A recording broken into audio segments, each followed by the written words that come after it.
안녕하세요. 파산관제의 홍인필 변호사입니다. 오늘은 채권자의 이사유 두 번째 시간으로 지난 시간에 의해서 한번 한 10개 정도를 제가 한번 채집을 했는데 살펴보도록 하겠습니다.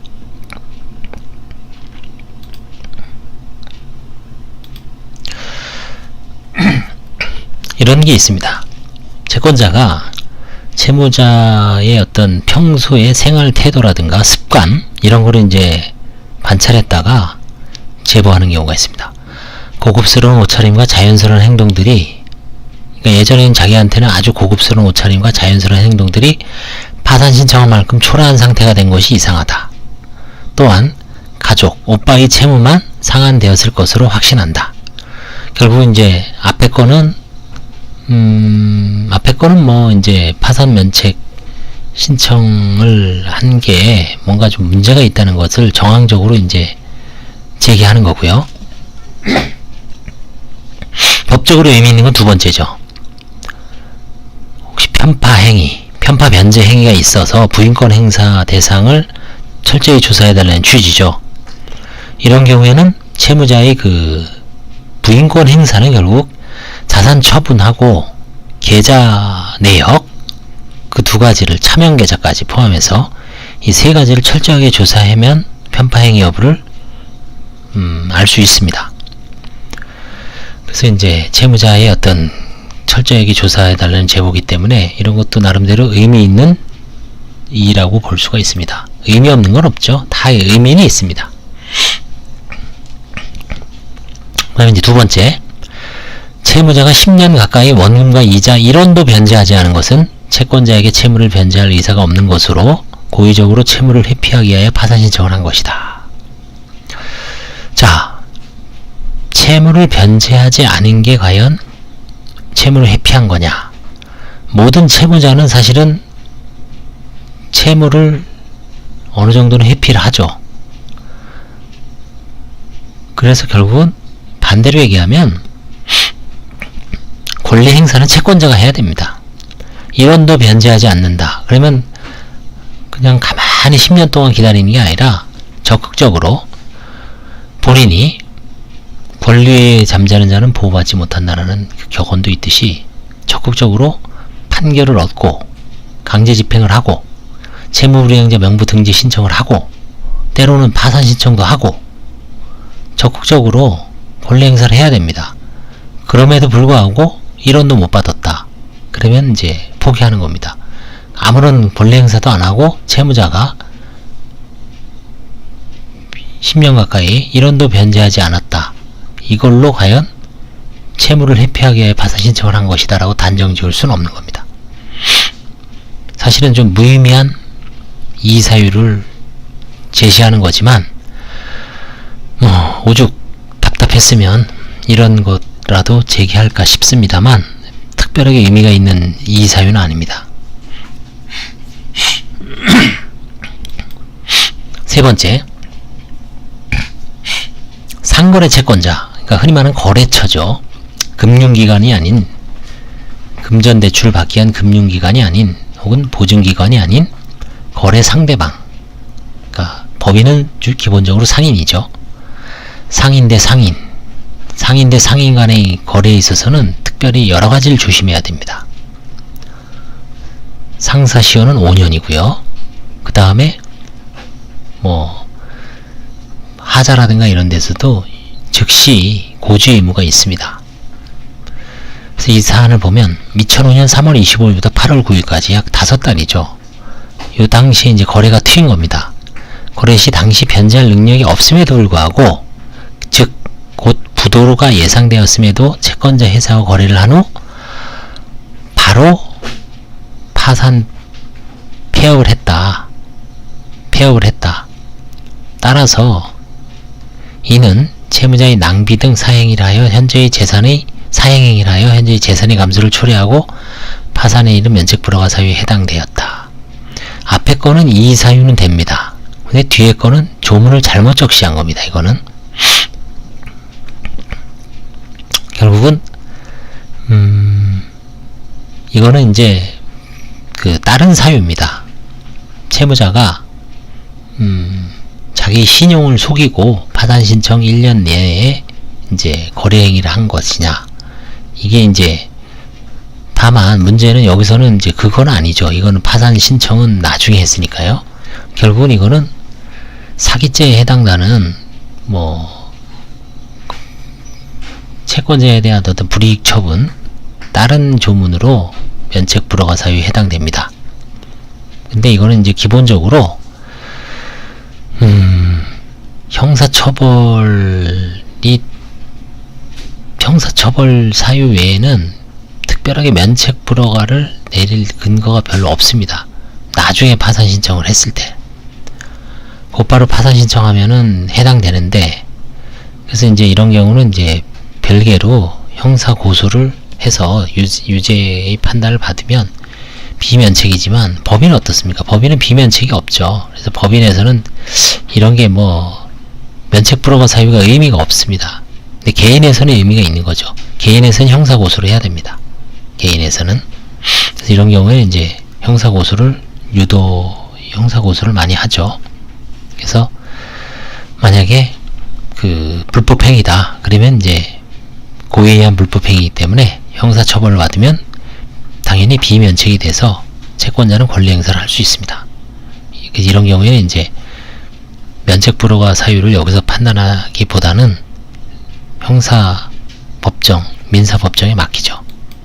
그 다음에 네 번째, 보험회사의 어떤 하여튼 통상적인 상투적인 이의사유입니다. 채무자는 생명보험의 보험내역 1, 피보험자를 누구로 하고 월납입 보험료를 33,900원으로 하고 해약환급금이 약 396만원이 있고, 두 번째는 265만원, 해약환급금이 얼마입니까? 396에다가 265 하면 한 700 정도 되죠. 600 정도 되죠. 이 두 가지 보험계약을 유지하고 있는데 땡땡 생명에 대한 1보험에 대해서는 약관대출 60만원을 일반 신용대출로 900만원의 채무를 부담하고 있으나 면책 신청 시 보험 해약을 하지 않고 기존의 보험 혜택을 받으면서 채무를 면탈하는 의도로 면책 신청을 하였다고 주장함. 이건 사실 좀 말이 안 되는 거죠. 보험회사에서는 약관대출 60만원은 나중에 보험 사고가 나면 빼고 자기네가 보험금 지급을 하면 되고, 신용대출은 뭐 본인들이 신용대출 해주고 약관대출에 대해서 상계를 주장하거나 뭐 이거는 좀 부당을 하죠. 상계를 주장하는 건 몰라도 보험 채무를 면탈을 목적으로 면책 신청을 하였다라고 주장하는 건 좀 너무 무리한 주장이죠. 이런 경우는 이제 대부분 관제인이 적절한 범위 내에서 보험을 유지를 하기 때문에 이 보험회사에서는 자기네는 이제 상계를 못 한다는 측면이 있기 때문에 이제 항상 문제가 됩니다. 이건 어쩔 수가 없다라고 봅니다. 그래서 이런 경우도 이제 대부분 넘어가죠. 그래서 이제 보험회사의 이의사유에 대해서 이제 의견이, 보험은 기본적으로 질병을 대비하여 둔 건강보험의 성격이 강하죠. 일반 저축성 보험의 성격도 전혀 없는 것은 아니나 해약환급금이 존재하기 때문에 약관담보대출이 50만원에 불과하고 생명에 대한 대출이 보험회사 채무자의 신용을 평가하여 대출을 해준 신용대출이고, 이 사건 환가포기보험은 질병에 대한 보험으로 만약 이 보험을 환가포기하지 않고 관제인이 해약한 후 환가한다면 추후 전 남편 및 채무자의 향후 발생할 수 있는 질병의 무방비죠. 그래서 좀 면책을 받는다고 하더라도 어려운 상황에 처할 수 있기 때문에 보험을 기본적으로 유지하는 겁니다. 그래서 그런 부분을 좀 채권자를 납득을 시키고 적절하게 화해계약을 하고, 거기 뭐 채권자의 동의를 받는 건 아닙니다. 관제인이 적절하게 재량적으로 보험을 유지하고 그 신용대출에 대한 상계를 막아버리고 보험은 유지한 채로 일정 금액을 환가해서 채권자들에 나눠주는 방식으로 처리하고 있습니다. 다섯 번째, 이것도 일종의 상거래 채권자.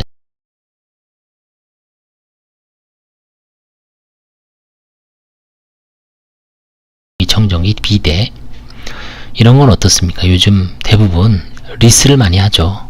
리스를 할 때 소유권 유보보험이라 해서 소유권은 주식회사 이 채권자가 돈을 다 내기 전까지는 소유권을 유보합니다.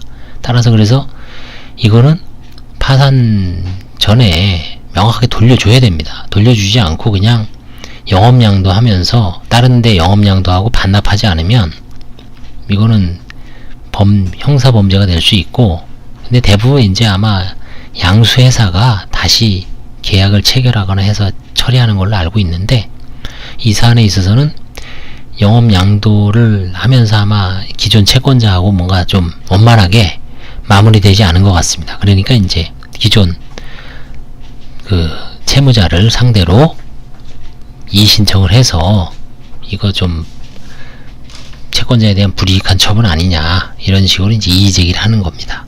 압박 차원이죠, 이런 것도. 그 다음에 이제 6번째. 이것도 이제 아까 나온 거하고 비슷합니다. 채무자가 매형의 주도로 채무자 및 매형의 지인들이 서로 공모하여, 그러니까 채무자 매형 지인들이 공모하여 부도를 예상함에도 불구하고 과도한 어음을 발행하여 이를 채권자들에게 교부하여 거래액의 거래대금, 어음도 이제 할인해서 깡에서 일종의 돈을 현금화한 다음에 바로 이제 부도가 났어요. 그런 경우에는 이거 사기 아니냐, 사기 파산 내지 형법상 사기죄에 해당되고, 최근 1년간 고의적으로 채무를 누적시키고, 그러니까 신용불량인 상태에서 채무를 누적시키고 파산에 이르렀으므로 면책불허가 해당됩니다. 요거 면책불허가 해당되는 사안이 맞습니다. 그래서 이런 경우에는 면책불허가 사유에 해당돼도 재량면책 여지가 있는데, 이걸 만약에 이분들이 형사법정에다가 경찰서나 검찰에 고소해서 나중에 기소가 되면 사기파산이 아니라 사기죄로 고의한 불법행위이기 때문에 형사처벌이 되면 비면책 채권이 되어버립니다. 이 자체를 사기파산죄로 기소한 케이스가 별로 없습니다, 우리나라에. 그래서 뭐 사기파산죄로 처벌한 건 아주 거의 없다라고 보면 되기 때문에 주로 형법상 사기죄로 이제 처벌을 하고 있습니다. 그 다음 7번째, 이것도 이제 개인적으로죠. 채권자가 채무자보다 더 어렵다는 이런 경우 간혹 있습니다. 그래서 제가 이제 진짜 있는지 한번 볼까요? 이 채권자는 82세 고령, 당뇨 합병증으로 고생하는 장애인이다. 채무자보다 더 어렵게 가평의 시골에서 살고 있고, 채무자의 남편이 부자로서 충분한 변제 능력이 있는 거 아니냐. 근데 이런 거 따져보면 남편도 별 볼 일 없습니다. 같이 어렵죠. 채권자도 어렵고 채무자도 어렵고. 더 어렵다 그래서 뭐 어려운 걸 평가해서 채무자를 비면책시키고 이런 거는 맞지 않아서, 이런 경우에는 이제 대부분 채무자가 면책이 됩니다. 재산이 없으니까요. 그래서 이런 건 안타깝지만 뭐 하나의 어떤 예시를 든 겁니다. 이런 이의사율이 있다는 거를. 답답함을 이제 호소하는 거죠.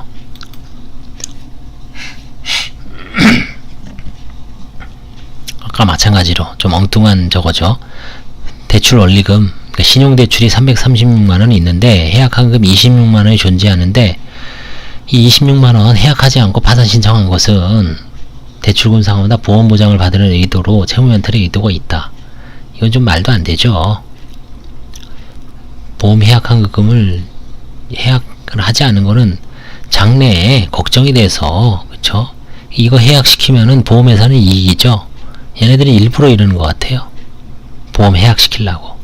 보험 해약시키면은 이 채무자들은 대부분 나이가 50세가 넘습니다. 45세가 넘어서 조만간 보험사고가 발생할 가능성이 높죠. 뭐 인간이 45세 넘으면 이제 몸에 고장이 나죠. 병이 생깁니다. 뭐 크고 작은 병이 생겨요. 그러면 보험회사는 보험금 지급 준비를 해야 되죠. 점점 나이가 들어갈수록 인간이 몸이 망가지기 때문에 보험회사로서는 돈 들어갈 일이 많습니다. 그렇기 때문에 요 사람들 보험을 좀 해약해줬으면 좋겠다라고 해서 이거 압박하는 것 같아요. 일부러 보험 해약시켜서 보험금 지급 안 하려고. 제가 보기에는 의도는 그런 것 같습니다. 그러니까 이거 말도 안 되는 소리를 하는 거죠. 그래서 이런 경우는 이제 대부분 받아들여지지 않습니다. 그 다음에 이제 9번째, 이것도 마찬가지로 마찬가지죠. 개인적인 측면에서의 어떤 항변입니다. 아까 그거 81세 노인 마찬가지죠. 그 다음에 이제 뭐 채무자가 이제 잘 겉으로 화려한 차림에서 갑자기 어리숙한 차림으로 아까 그런 첫 번째, 두 번째인가 한 거하고 비슷하죠. 채권자가 보기엔 채무자가 무속인입니다. 무속인 영업이라는 건 딴 거 없죠. 점을 봐줍니다. 그리고 중간중간에 구술을 해줍니다. 구술을 해주는 게 이제 돈을 좀 벌는 거죠. 점이야 뭐 매일 일정 점 복채야 뭐 5만원, 10만원 그 이상 얼마인지 모르지만 그걸 받고 큰 돈은 안 되죠. 구술을 해줘야 됩니다. 채무자가 무속인으로 영업을 하면서 같은 무속인인 채권자에게 돈을 빌려갔다 이거예요. 그 다음에 이제 또 돈을 갚는다고 하면서 개를 들여놓고 불입하지 않습니다. 개를 들여놓는 이유가 돈을 갚으려고 개를 들여놓는 거죠. 왜? 개 이제 불입하다 보면 나중에 뭐 다 갚는 거죠. 그렇죠? 아니면 타서 빚을 갚는다든지 낭비한다. 그래서 이런 이제 개인적인 어떤 속속들이 알고 있는 사정에 대해서 일을 하지만 이것도 뭐 조사를 해보면 특별하게 불허가를 시킬 만한 건 없습니다. 자, 마지막으로 10번째입니다. 이거는 이제 자산관리대부라는 거는 채권을 사는 회사입니다. 부실채권, NPL이라 그러죠. Non-Product L이 뭐죠? 하여튼 부실자산, 부실채권, 무수익자산, 무수익여신 이런 자산을 싸게 삽니다. 뭐 예를 들어서 100억 채권 1억짜리 채권 100개를 단돈 뭐 1억에 삽니다. 100분의 1이죠. 1% 주고 사서 이제 그거를 채권 주식을 하는 거죠. 그러다 보면 어떤 거는 뭐 1억 다 상환 받을 수도 있고 이자까지 다 받을 수도 있고 어떤 거는 뭐 땡전 못 받고 그래서 이제 그 채권 주식업을 하는 거죠. 그러다 보면 나중에 만약에 100억대의 채권을 1억에 사서 3억을 회수했다. 그러면 300%인가요? 수익이 나는 거죠. 3억으로. 이제 거기 이제 물론 비용도 많이 들어가죠. 직원들 수당도 주고, 그렇죠? 사무실 비용도 유지돼야 되고. 그래서 이제 만약에 2억을 썼다. 그럼 이제 1억이 남는 거죠. 그런 식으로 영업을 하는 걸로 알고 있습니다.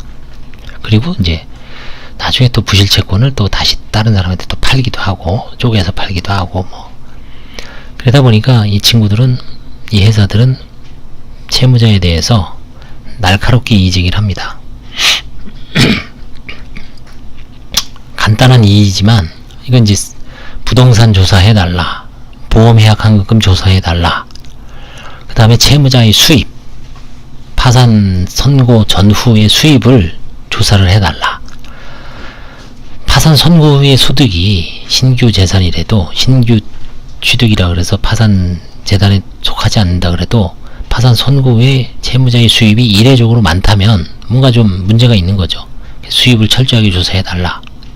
그 다음에 이제 해외에 혹시 왔다 갔다 하면서 뭔가 사업적 기세를 모색하는 게 아니냐. 뭐 해외에 왔다 갔다 한다고 해서 과소비라고 볼 수는 없지만 자꾸 들락날락 하다 보면 뭔가 해외에서 뭔가를 하질 않느냐. 이런 거를 이제 철저하게 조사해달라고 관제인한테 요구하는 겁니다. 그러면 이제 관제인은 부동산이야 이제 뭐 채무자의 세목별 과세이면 지적전산 자료 조회, 보험은 보험계약 조회 결과서, 수입은 이제 근로소득 원천 징수 영수증, 그 다음에 뭐 소득금액 증명.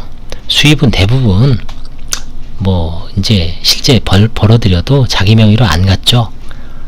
뭐 마을금고로 들어오는 수도 있는데 그것도 다 이제 저거 되니까 다른 사람 명의로 받거나 아니면 현금 수입, 현찰로 받거나.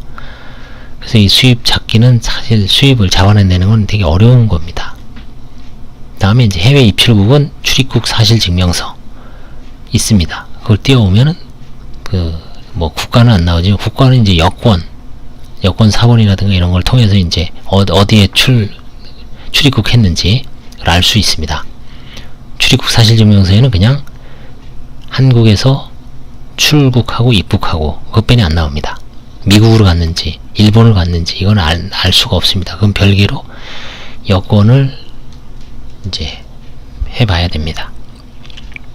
그래서 그런 거는 이제 조사해 달라니까 철저하게 조사를 하면 되는 거죠.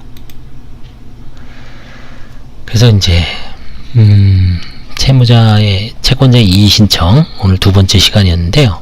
이의는 하여튼 뭐 지금 첫 번째하고 두 번째 봤지만 겹치는 것도 있죠. 겹치는 것도 있고 새로운 것도 있고 그래서 크게 회사별로 잘 생각을 해보시면 됩니다. 보험회사, 생명보험회사, 화재보험회사, 그 다음에 상거래 채권자, 상거래 채권자도 개인하고 법인, 그 다음에 부도 여부, 그 다음에 이제 뭐 은닉 여부 그런 키포인트가 있기 때문에 그런 이의채권, 이의사유를 잘 보시면 내가 개인 파산 준비할 때 채권자들이 이의하는지 안 하는지 이해한다면 대충 예상을 할 수가 있습니다. 그래서 이의사유는 철저하게 뭐 특별하게 이제 걱정할 일은 없습니다. 냉정하게 평가를 해서 잘 현명하게 대응을 하면 채권자들도 마찬가지입니다. 지금 이의사유를 좀 정확하게 제기하는 그런 게 중요하죠. 예, 오늘은 두 번째 채권자 이의사유 두 번째 시간이었고요. 다음에 이제 세 번째 시간에 한 10개 정도를 다시 한번 알아보겠습니다. 감사합니다.